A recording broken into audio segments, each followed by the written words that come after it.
corrige maintenant l'exercice 12, une histoire de métro, et je tiens à m'excuser par avance pour mon piètre accent anglais. Alors, tu pars en vacances à Big Apple. Une fois arrivé, tu recherches le Luma Hotel Times Square où tu as réservé 5 nuits. Puisque c'est la première fois que tu t'y rends, tu demandes à un passant où il se trouve et il te répond. Hi, sure, it's pretty easy to go there. You need to take a look on your plane. You see, we are here. Point Y. On R1.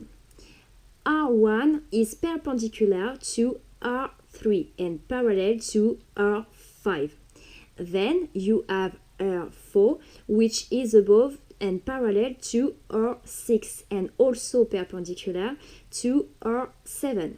Finally, Luma Hotel Times Square is on the intersection of R2 and R6. Okay, thank you, sir. Have a nice day. Alors, première question, localise sur le plan les routes R2, R3, R4, R5, R6 et R7. Allez, on va traduire ensemble, mais tu vas voir, c'est largement compréhensible. Alors, on te dit que, tu es ici au point Y.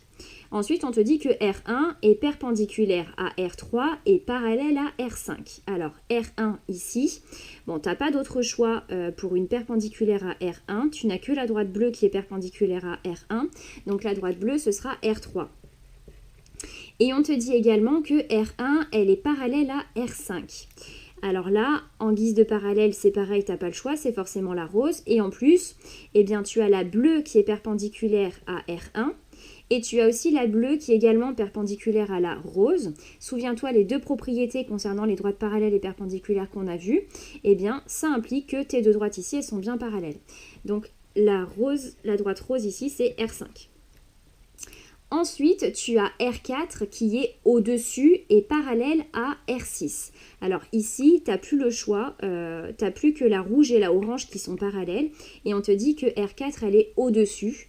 Donc la rouge, ce sera R4 et du coup, la orange, ce sera R6. Et on te dit aussi que R4, elle est perpendiculaire à R7. Alors R4 perpendiculaire à R7, il te reste soit la jaune, soit la verte. La verte, elle n'est clairement pas perpendiculaire à R4. Donc ici, la orange, ce sera R7. Et par élimination, puisqu'on n'a pas d'informations sur R2, ici, la droite verte, ce sera donc R2. Et enfin, question 2, localise ton hôtel par un point H sur le plan avant la tombée de la nuit. Alors, on te dit tout simplement que ton hôtel, il est à l'intersection entre R2 et R6. R2 c'est ici, R6 c'est ici. Donc ton hôtel, il est là. Et à moins que l'échelle de ton plan ce soit 1 cm pour 20 km, je pense que tu n'es pas très loin de ton hôtel, tu devrais t'en sortir.